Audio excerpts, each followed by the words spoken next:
Olá pessoal, mais um Saúde Agora começando aqui na programação da TV Câmara Campinas. E hoje nós vamos falar sobre os implantes dentários para as pessoas diabéticas. Diabetes é uma das doenças crônicas mais prevalentes no Brasil e no mundo, com impactos que vão muito além do controle glicêmico. De acordo com dados recentes da Sociedade Brasileira de Diabetes, mais de 16 milhões de brasileiros vivem com a doença, número que deve ultrapassar os 23 milhões até 2045, segundo projeções da Federação Internacional de Diabetes. Para explicar tudo sobre esse assunto, eu converso com o Fábio Azevedo, cirurgião dentista da SIM. Doutor Fábio, muito obrigada pela sua participação aqui no Saúde Agora. É um prazer estar aqui e falar de um assunto tão relevante, tão importante dentro da saúde e voltado à saúde bucal. Exatamente. Doutor, vamos diretamente, no ponto aqui do nosso tema. Os diabéticos, eles podem fazer implantes dentários? Essa é uma dúvida muito comum no nosso dia a dia de consultório, a gente recebe muito essa pergunta. E sim, os diabéticos podem sim realizar implantes dentários.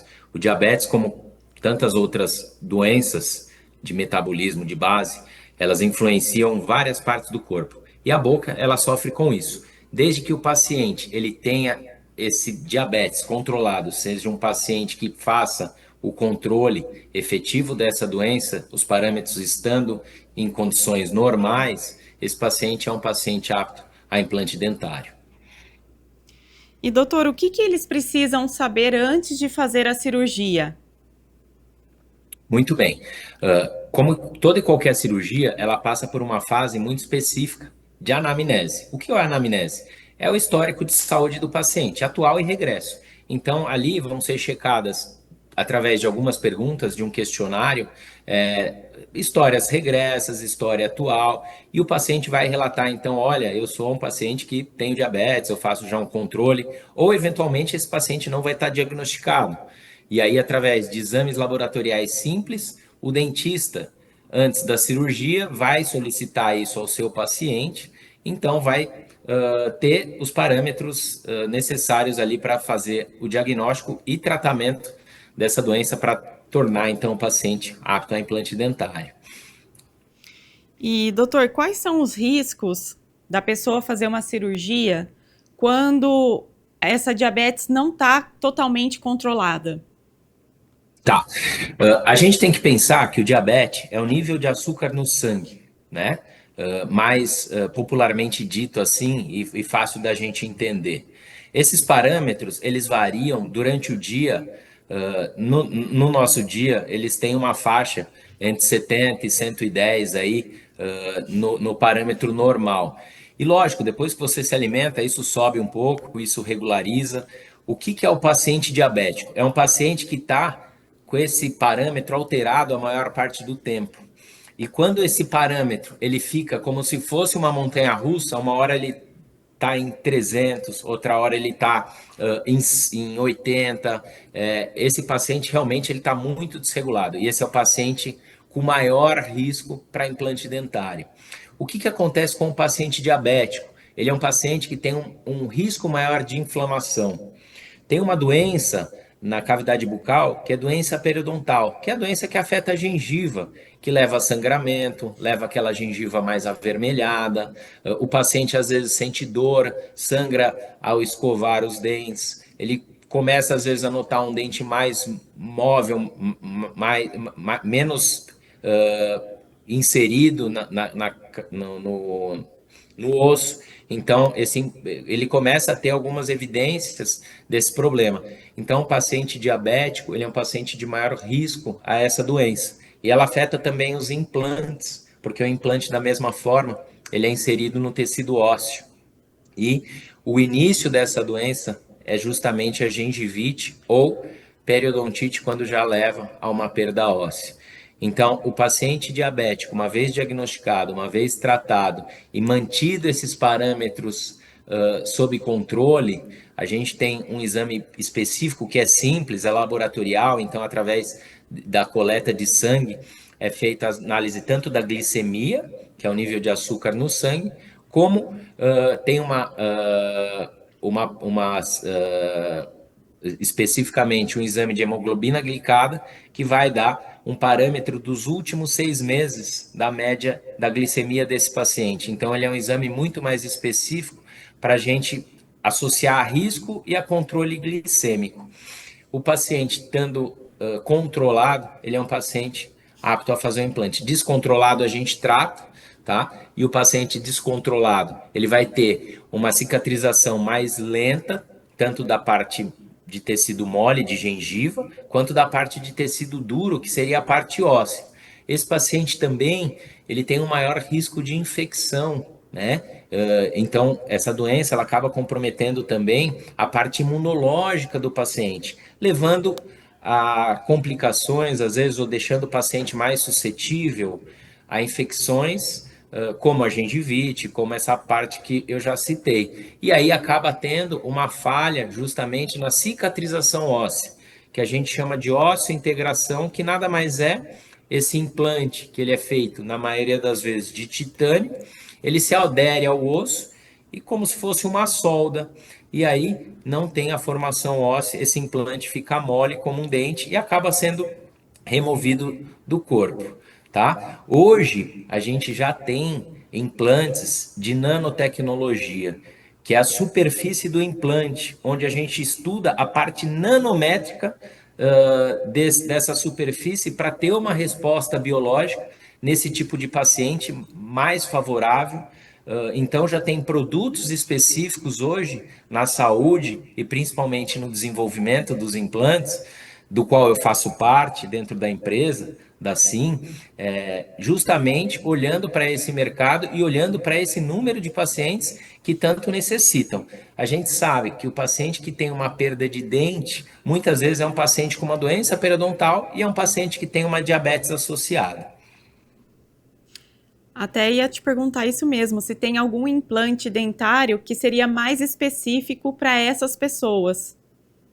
Muito bem, eu me adiantei então aqui no assunto, né? Mas respondendo especificamente, existem implantes e superfícies de implantes mais específicos para pacientes que fumam e pacientes diabéticos.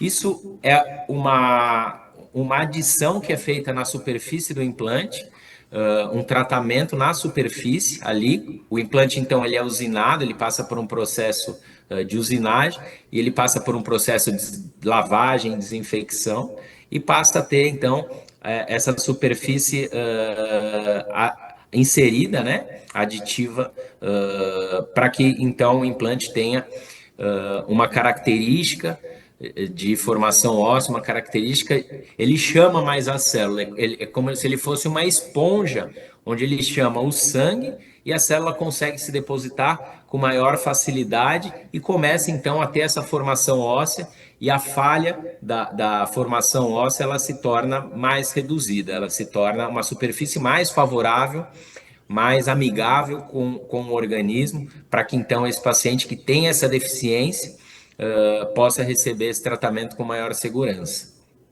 Certo. E o paciente que tem diabetes, para ele se preparar para uma cirurgia, um implante dentário, quais são os passos que ele deve seguir, né? Além desses exames, né, de sangue, de conferência da glicemia, doutor? Isso. Então, uma vez esse paciente feito esse planejamento, essa anamnese, esses exames laboratoriais, ele estando num parâmetro normal, num parâmetro adequado, o risco desse paciente vai ser reduzido. Esse paciente ele tem aí os mesmos parâmetros de um paciente normal, de um paciente sadio, e ele é tratado dessa forma. Aí você vai ter o planejamento por parte do cirurgião dentista, que às vezes vai no uso de algumas substâncias farmacológicas para evitar uma infecção, para reduzir um pouquinho o edema e um pouquinho a dor, uma dieta pós-cirúrgica um pouco mais leve, um pouco mais fria, e cuidados normais de higiene e cicatrização desse paciente. E doutor, após a cirurgia, quais são os cuidados que esses pacientes precisam ter? a ida ao dentista ela precisa ser reforçada? De quanto em quanto tempo é bom fazer essa visita?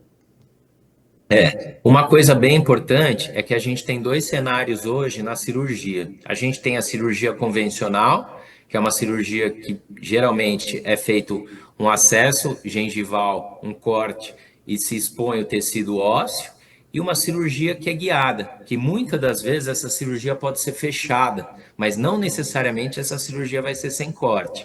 Mas o que essa cirurgia guiada traz? Ela traz um planejamento por computador. Então a cirurgia é feita num computador e é gerada uma guia onde o implante ele só consegue ser instalado naquela posição pré-determinada. Então o risco e o trauma cirúrgico é muito menor e a assertividade do tratamento é muito maior. Isso traz segurança e traz uma recuperação muito melhor para esse paciente, tanto no trans como no pós-operatório. Esse paciente ele vai ter uma quantidade anestésica menor, porque o trauma vai ser menor, o inchaço, o edema vai ser menor.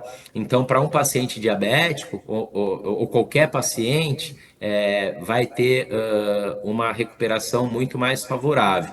Os cuidados, eles vão desde uma alimentação mais leve no início, uma alimentação mais fria, compressas de gelo, algumas medicações pós-operatórias para reduzir toda essa parte de infecção e edema e dor do paciente.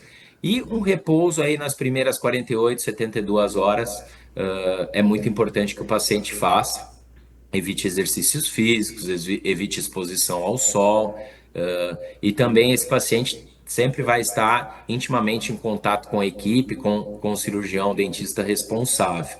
Geralmente, após 7 a 14 dias é feita a remoção de sutura, quando se tem os pontos, e conforme a evolução desse caso, o profissional então vai acompanhando esse paciente nesse processo de cura e de pós-operatório. Então, resumindo, né, doutora, a pessoa que tem diabetes não precisa ter medo de fazer um implante dentário, porque é bem seguro, né, pelo que você está explicando, seguindo todos esses passos. Sim, os parâmetros de sucesso são os mesmos de um paciente normal, eles giram em torno aí de 95 a 97%. O que deve ser feito é uma análise criteriosa, né? Às vezes a gente acaba minimizando, é só um dente. Não, esse só um dente ele pode trazer consequências maiores se não tomados cuidados. A partir do momento que você identifica esses parâmetros e você minimiza e customiza o tratamento do seu paciente, realmente esse paciente ele não precisa ter maiores medos ou não querer realizar o tratamento. Hoje a ciência ela está justamente cercada de todos os lados aí, tanto em pacientes que têm uma exigência maior ou menor. Esse paciente diabético então pode ser tratado com segurança. Ele tem que fazer uma higiene constante, ele tem talvez que ter retornos mais periódicos ao dentista, principalmente no início desse procedimento. E a partir do momento que ele está sob controle, essas consultas são espaçadas. Da mesma forma que ele controla o diabetes, a gente vai controlar essa placa, esse biofilme e fazer ele ter uma saúde gengival e saúde dos dentes também, dos implantes, e assim vai poder ter longevidade nesse tratamento. Exatamente. Como a gente está falando, né, de saúde bucal, acho legal a gente passar aqui, né, doutora, algumas dicas para quem está assistindo o quadro, quem está em casa, entender, né, quais são os cuidados necessários aí para a gente manter a saúde bucal em dia. Maravilha. É muito importante a gente entender que a higiene bucal ela é uma questão mecânica. Então, eventualmente, só um bochecho, ele não vai ser tão efetivo como como a escova e o fio dental no seu dia a dia. Então, quando você limpa a sua casa ou qualquer um carro que seja, você tem que esfregar, você tem que passar um pano, uma bucha e eliminar aquela sujeira daquela superfície. O dente não é diferente. O dente ele está exposto ao meio externo. Então a gente pode ter presença de hábitos parafuncionais, como roer unha, roer caneta, enfim, é uma porta potencial ao meio externo. Então, usar todas as vezes uma escova macia, principalmente porque a gengiva ela tem que ser massageada e não traumatizada, uma cabeça de escova pequena, que justamente vai acessar áreas específicas e mais difíceis de serem limpas na cavidade bucal, o uso então do fio dental adequado. Então, você fazendo isso nas principais refeições, no mínimo aí 3 vezes ao dia, já é de grande valia para você ter um controle justamente das duas principais doenças hoje que acometem a cavidade bucal, a primeira a cárie e segundo a parte gengival, a gengivite e a periodontite. A partir do momento que esse controle é feito, o paciente então ele é saudável. Lógico, é importante consultas periódicas ao seu dentista, ao seu profissional. Ele tem ferramentas para conseguir te mostrar como escovar, e a prevenção é o nível primário de saúde pública. Ele é barato, ele é efetivo e ele é fácil e rápido de fazer e às vezes não tem procedimentos complexos envolvidos. Então, essas seriam as principais dicas aí que a gente deixaria. Doutor Fábio, muito obrigada pela sua participação aqui no Saúde Agora e pelas dicas compartilhadas aqui conosco também. Imagina, é um prazer levar saúde, é um prazer sorrir e somos os únicos seres na Terra vivos que expressam alegria através do sorriso e que podemos espalhar muitos deles aí por todo o mundo. Obrigada também pela sua companhia aí de casa. Você pode conferir todos os quadros da nossa programação no YouTube da TV Câmara Campinas. E não se esqueça de nos acompanhar nas redes sociais. Até o próximo Saúde Agora!